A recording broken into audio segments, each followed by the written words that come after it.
new anchor to take or introduce the doctor. Yeah, we have Dr. Folajimi Ogundele. It's a regular in the house. Nice to meet you again, Doctor. Thank you very much. I'm happy to be here once again. I need no introduction. Yeah, I should be hosting very soon myself. Definitely, definitely.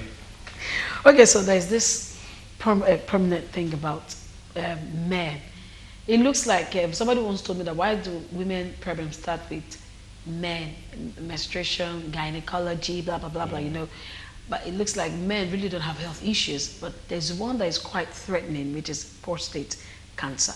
I'd like us to start with that. What exactly is prostate cancer? Okay, let's start with what exactly is the prostate? What is the prostate doing exactly? The prostate is an organ just below the bladder that actually provides the viscous fluid that we all know in the semen. That is basically what it does. The prostate together with what we call the seminal vesicles produces the fluid we have when a man ejaculates. Okay. Now, we also need to realize what we really call cancer here, because there are two major issues. One is more common than the other. Okay. The first issue is what we call benign prostate hyperplasia, BPH, which is the more common type. Now, excuse me, we can call it cancer, but it's a benign cancer. It is not the harmful, threatening cancer what do you we mean by have. benign? Now, basically, cancer is broad on two bases. Okay. There's what we call benign and malignant. Okay. The malignant is the one we all know as cancer because it's the one with the very terrible outcome. Okay. Benign are not really that terrible. They could be problematic, but they don't have the far-reaching damage that the malignant are. For example, fibroid is a benign tumor of the womb. It is not malignant. So we have BPH, benign prostate hyperplasia, as the benign form, and we have prostate cancer as the malignant form. The more common one is the BPH. They are both problematic. They could both require surgery, but the more problematic one will require more than surgery in certain cases. So that is really the structure of what it is.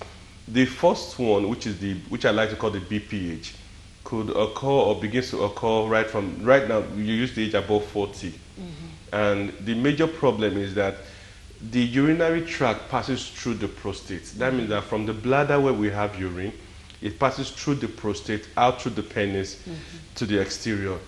At a certain point in time, due to certain rules, there are different theories of why it happens. Some say it's fibrosis, some say it's androgenic sources.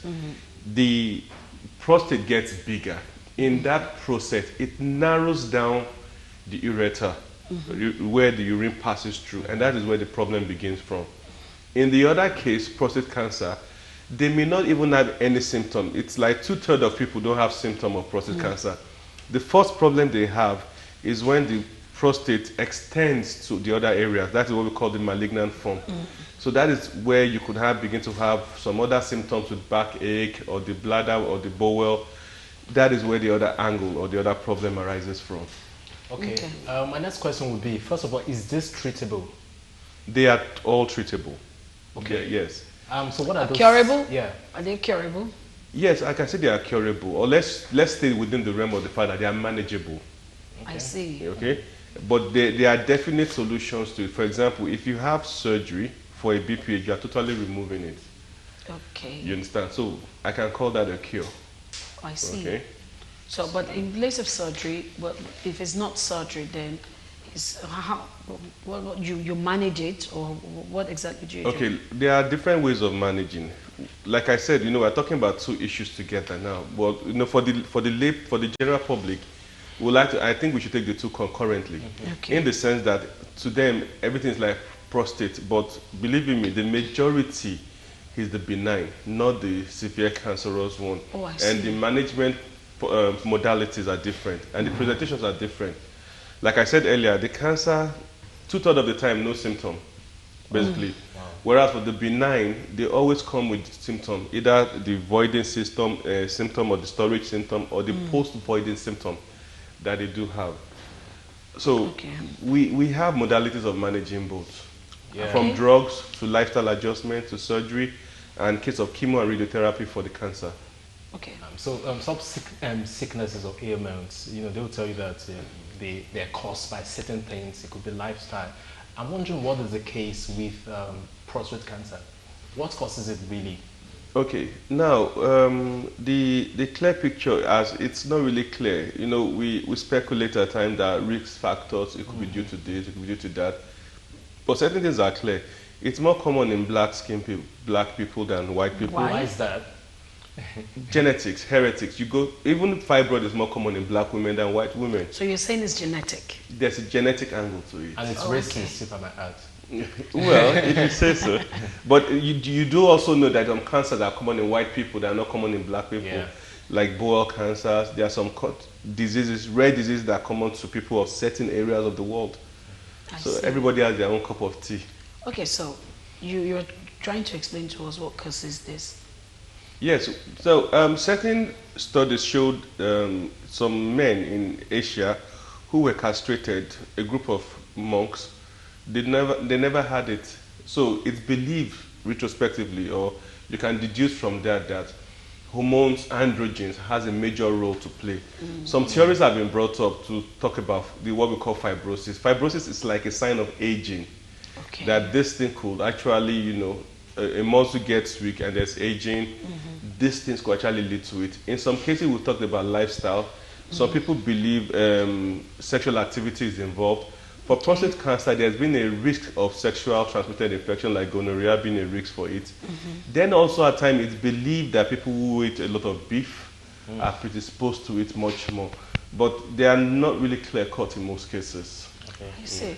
Okay, but then speaking about they are not clear-cut cases, but do we know, or are there ways to prevent prostate cancer?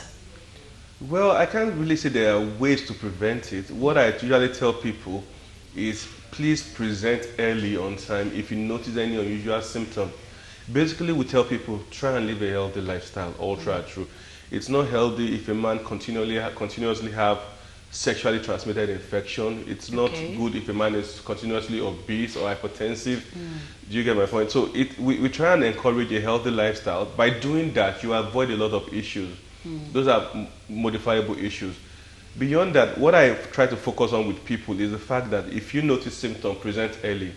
Because the earlier you present, the better your treatment outcome. And the later you present, the poorer the prognosis and the worse the treatment outcome might be. So if we want to talk about how we prevent, we won't really be giving people clear-cut best of advice. I see. Okay, Joseph, you want to So ask? yeah. You just got me scared now, and I've lost someone, like someone very close to me, like a family relative to prostate cancer, and I'm wondering if this is hereditary. Well, to an extent, we will say that if you have had someone who, I don't want to scare you, I hate scaring people, and because there's no point getting scared, because fear will numb you or paralyze you or make you overreact. There's really no point getting scared. We have cases where people would tell people to have regular or annual screening when you get to a certain or a particular age. Note that prostate cancer comes up in people above the age of 50. Oh, good. And ideally by then, I expect everybody in that age category to be screened for certain diseases from time to time. So there are ways to actually combat this thing. And like I said earlier, one of the reasons why I like coming here is I realize that the knowledge will empower people to be proactive about health. Late presentation is one of the biggest killers we have in this country. By the time they present at time, there's really nothing much you can do. And the options are very limited. But if they do present on time, the options are wider, the outcomes are better, and the doctors are happy, the patients too are happy. So what I would still encourage is that even if there's an hereditary angle to it, you should not be worried about it. The angle is you need to take action about it. So that should be the focus. But you won't be worried about the cost effectiveness too in terms of treatment, because when you say cancer, people begin to think about chemo and all of that. Is it Some even think expensive? death. Yeah. Well, you see, cancer is a big problem all over the world. It's for people who have experienced it from my experience with people. It's like a life-changing event. It's like they tell you the time they had this cancer issue, everything about them changed. Do you get my point? So it's not something we would, how do I explain? We hope people would have. But one thing we hope for is if we have a healthcare system that can cater For example, cancer treatment is expensive world over. Yeah. It's not cheap by any means. So if one thinks that, oh, I could possibly have this in the future, there are several things you could do. You could take up a health insurance that could cover those risks, those costs. You could go for regular checkups. You could actively try and save up that. Look, there may be a point in time where I'll need this amount of money for health issues. It may happen, it may never happen. Do you understand? So we can take proactive steps. I used to work with a consultant, a gynecologist, who, whenever I was going to section a woman and the husband said there was no money, he tells them, you had 9 months to prepare for this delivery. You had 9 months to prepare for this delivery. So if one thing we should try and work towards is don't let us be caught unawares. We know the economic state of the issue. We know the economic state of the country. We know the cost, but there are NGOs that can help. There are support system people have, their church, their families. But more actively, I think people should just screen, save, get health insurance, a comprehensive health insurance. These are things that will help you weather such things. And you may never even need it, but just for sake of peace of mind. All right, but before we go to our outstation in Ibadan, I just want you to quickly clarify this. From the date where we heard or came to know about prostate cancer to now, what's the prevalence rate? Well, I'm aware of the global rate because we don't really keep data much. About 150 million people could have it. It's more common. The benign one is more common in men. About 40% of men will have it, unlike the cancer, which is less common. But it's the benign is what I want most people to know about because that one occurs more. There are a lot of surgeries involved in it, and it's what is the major problem we have with men in this part of the world. Or can the benign lead to the malignant? Well, it's not one leading to the other. If it's malignant, then it's been malignant ab initio. That's from the onset. Okay, because it's basically about both being a tumor, but one is like a non-angry tumor, and the other one is like an angry tumor. Yeah. Okay, all right. We're still right here on Galaxy today, looking at prostate cancer. Like we rightly said, if you have questions to ask, just send SMS only to the number that is written on the screen. We'll go down to our outstation in Ibadan, where we have a doctor, Dr. Toby Fashola, the Senior Registrar, Urological Unit, Department of Surgery from University College Hospital in Ibadan. Good morning, Dr. Toby Fashola. Good to have you on the show.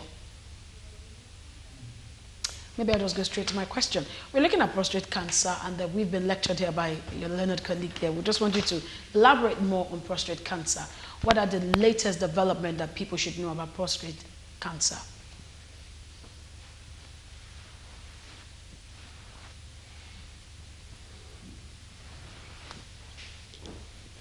Thank you very much for having me on the show. It's important for people to know about prostate cancer. The earlier guest talked about the two kinds of tumors, which one is benign and the other is malignant. But it's very important for many people to know that prostate cancer is something we see commonly in older people, usually above 60, 70, and 80 years of age. The latest developments that we have is that of the way of managing it. But what we have noticed is that a lot of people come in very late. They come to the hospital when it is difficult to cure. And you were asking earlier whether it is curable. At some stage, when it's early, we can cure, but at some time, we cannot cure, and we would only be doing management to try to reduce the difficulty of the patient, the urinary symptoms, and then the other problems about it spreading to other parts of the body. So the most important thing for many people to realize is that if you are a man above 50 to 60, you might be at risk. And that's one of the things I wanted to talk about, the age of the patient. Once the older you become, the more your risk. And then the fact that someone else in your family might have had that prostate cancer is very important for you to go for screening. And the screening is controversial. Some people talk about screening general public, but it's going to be too costly for the government. And so what we talk about is that if you have family history, meaning someone else in your family has had prostate cancer, it's okay that from age 55 and above, go to a doctor, let them do what we call a rectal examination. They put a finger in the anus, and with just the finger, we can know if the prostate is having cancer or if it's becoming malignant. And then there's also a blood test that we do. We call it the PSA. Many people hear about it. That can tell us if there is a prostate cancer. So those are very important things. And with that, we then decide to go a step further by taking some of that tissue, some of that prostate. Many times in our own center, we use an ultrasound to guide it. With a needle, we just take a part of that prostate to look under the microscope and say, oh, is it cancer or not?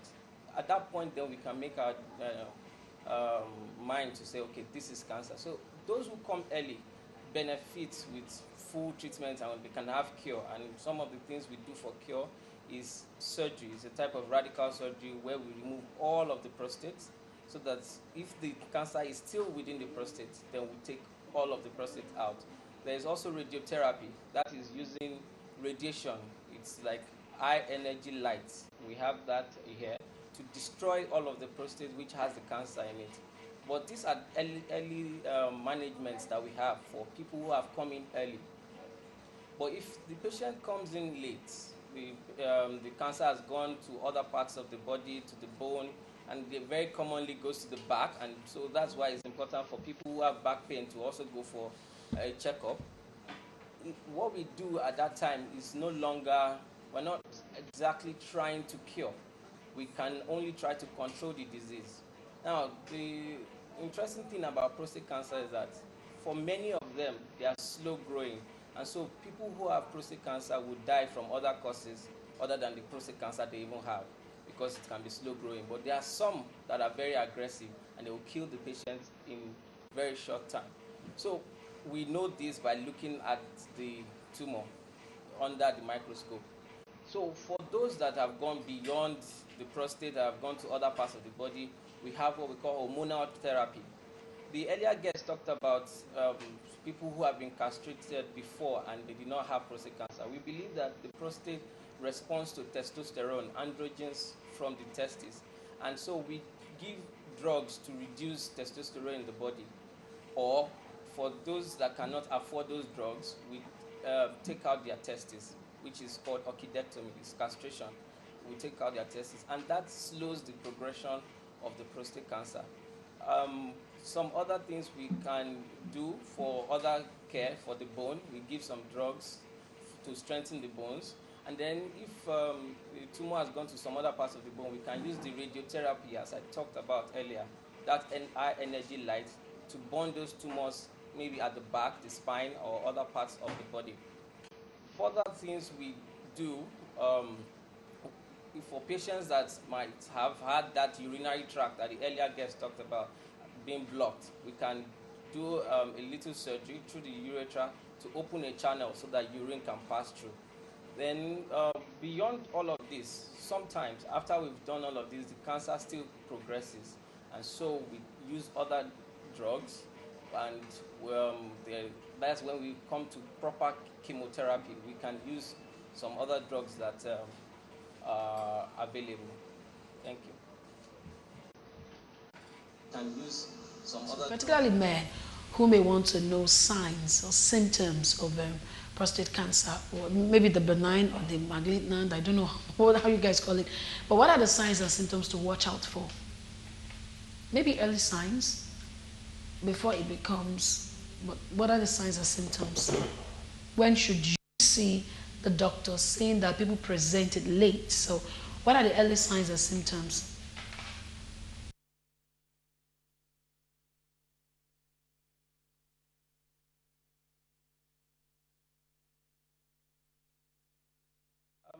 Just to quickly correct something, cancer is always malignant. What my earlier guest was trying to talk about is that there are two tumors that might affect the prostate, and one is benign, the other is malignant. So there's no benign cancer, it's always malignant. Now the early symptoms, as he said earlier, many patients may not know on time. But the things you might, the patient might see, some difficulty in urinating, there may be some blood in their urine. They might have back pain. There might be in their ejaculate, in the semen, just as he said that his prostate produces the semen. So it's important that anything they see early, they should come to the hospital. The patients, many of the patients that have the benign tumor of the prostate, many times when we screen them for prostate cancer, we are able to pick prostate cancer early.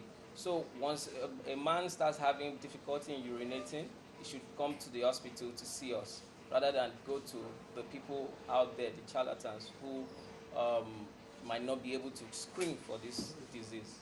Thank you.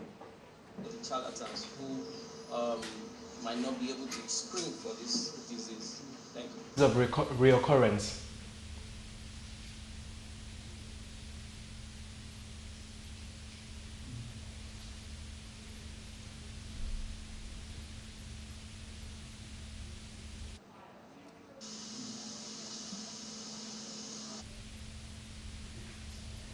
Okay, doctor, what I was saying is when you eventually take out the tumor at the early stage, are there chances it can grow again?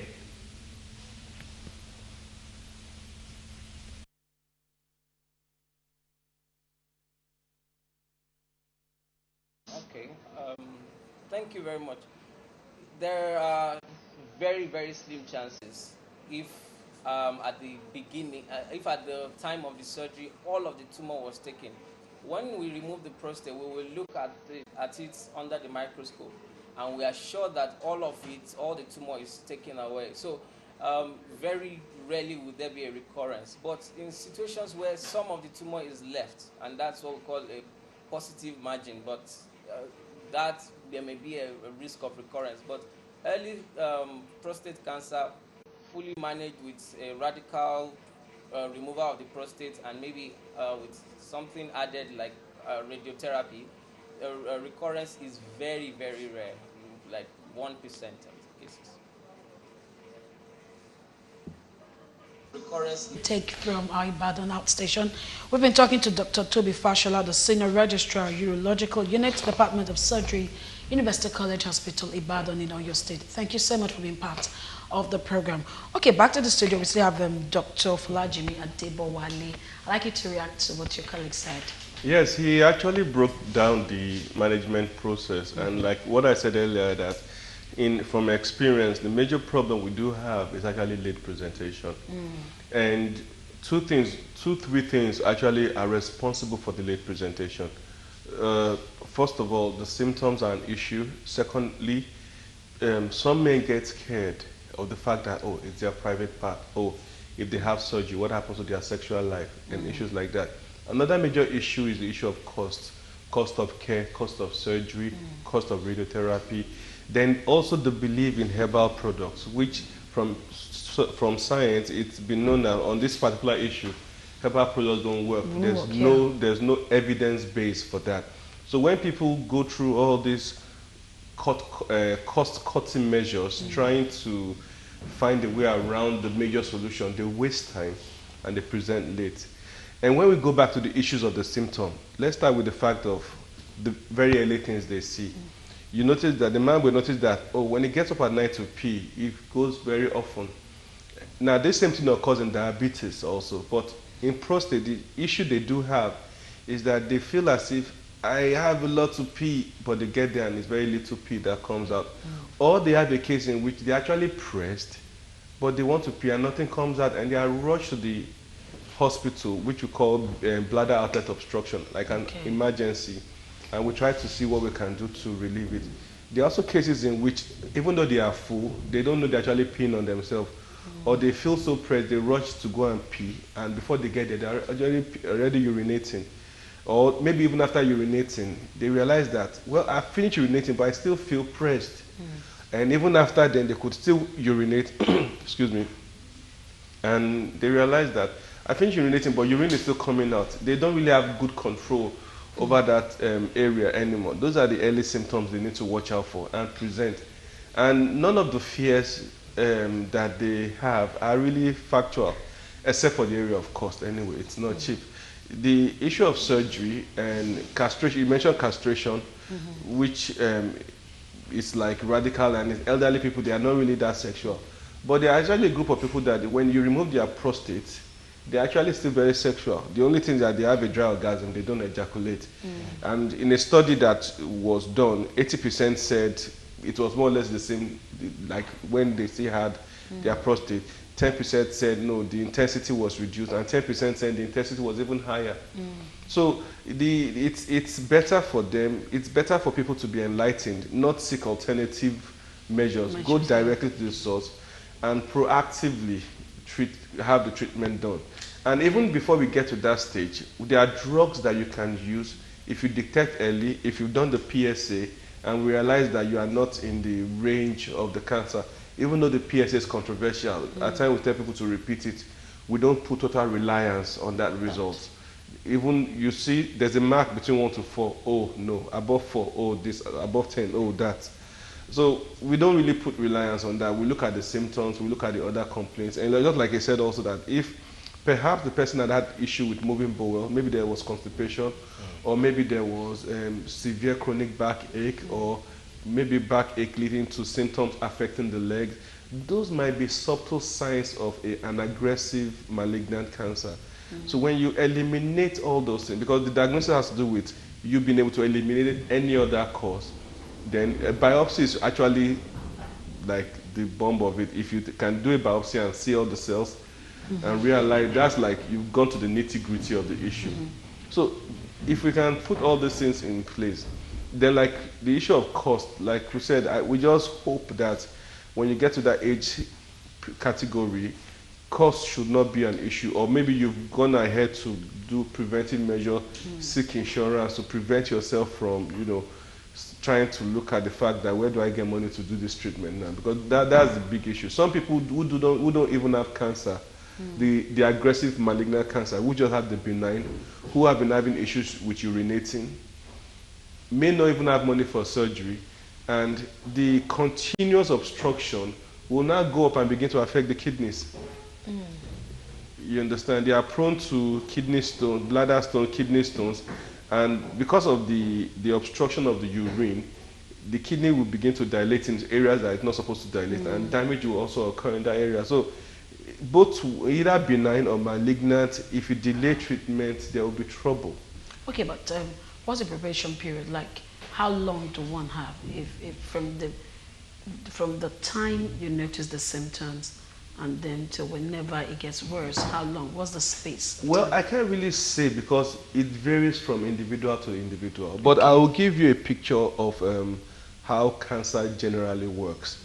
Now, between one single cell and 10 raised to the power 9 of that cell, you may not dictate anything. Okay. Now, between 10 raised to the power 9 and 10 raised to the power 12, at 10 raised to the power 12, the person is gone. So let's say from 0 to 9, you didn't even know, you had no symptom, you just at 9. From 9 to by 12, the person is gone. So for those who don't have symptoms, the moment you realize a slight symptom, and this applies to breast cancer, cervical cancer, you have little margin to intervene. So let's say from 0 to 9, we didn't know, we got to know at 9, and by 12, it's incompatible with life. So you must realize that the margin is not much. So the moment you notice the symptom, you are already behind schedule. You should mentally know that you're already behind schedule, and you should please hurry up and take effect. There's no time to be wasted anymore. So there are lots of information about cancers and what causes it. Sometimes you do not even know which one is true. For example, I've heard that masturbation could cause prostate cancer. I don't know if this is a myth or it's a fact. Well, it seems to be the reverse, because what some studies have showed that men who had frequent ejaculation actually have it less. But you see, we can't really put we've not collected much data in this part of the world. And world over, most of this data, a study will come from this side and say this, another study will come and say, no, not really like that. So we don't really have that clear-cut picture in what exactly caused it. But some things have been basic. The issue of sexually transmitted infections like gonorrhea will propose a risk. But the catch is that it doesn't mean that everybody that has gonorrhea will have that. But you just might be more at risk of having it. So those are the issues we need to look at closely. Okay, Right? so in closing, what would be your word of advice to men out there, young, old, middle-aged? Well, from experience, I think money and costs is the major issue. People love their life. People want to do things about it. We do not have universal health coverage in People Nigeria. want to live for life. Yes. We do not have universal health coverage in Nigeria. And you see, people in that age category are very sentimental about their age. When you are like 50, and they are very careful that, no, I have to be around. I must eat the fruit of my labor. I must be around. I am not going anywhere yet. So they personally want to do more. They watch more health programs. They are more concerned about health issues. But we just hope that cost will not be a problem for them, because sometimes when you talk about these things, they don't come cheap. If you're going to be on drugs for prostate, you have to buy, basically we use 2 drugs, and you have to continuously use those drugs for a long time. You go back to see your doctor, who will still charge you, you understand? So I think cost and quality of life is a major issue in this part of the world. And if the only option I can tell people, if you're in your 40s and above, you should begin to find a way to save up for health, so that you don't know what will come. If it doesn't come, then you can use it to buy your Lamborghini. If it does, if it does come, then you are covered. So, but I think people should begin to save up to focus on their health and give it priority, especially when they get to that age. Whoa.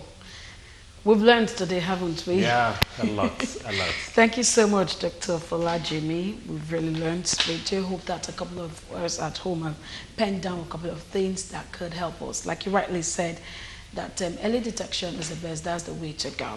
All right, we've been speaking with Dr. Folajimi Adeboale, who is a health practitioner, and we've been looking at prostate cancer. And before now, we had the President, Nigerian British Chamber of Commerce, in person of Akin Olawore, who took us through the state of economy. And when we came back to health, all the way from Ibadan, we had Dr. Toby Fashola, a senior registrar, urological unit, Department of Surgery, University College Hospital, Ibadan, in Oyo State. And of course, your humble self who sat back to watch this. We'll do this tomorrow, same time. We'll be looking at lifestyle. I am Uche Onyekuluje. To have a wonderful Wednesday. And I'm Joseph Oko. Have a fabulous day.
What would you rather be watching during your lunch hour? Galaxy Television bringing to you a program that brings you closer to social media, trending stories, this agenda like you just read out.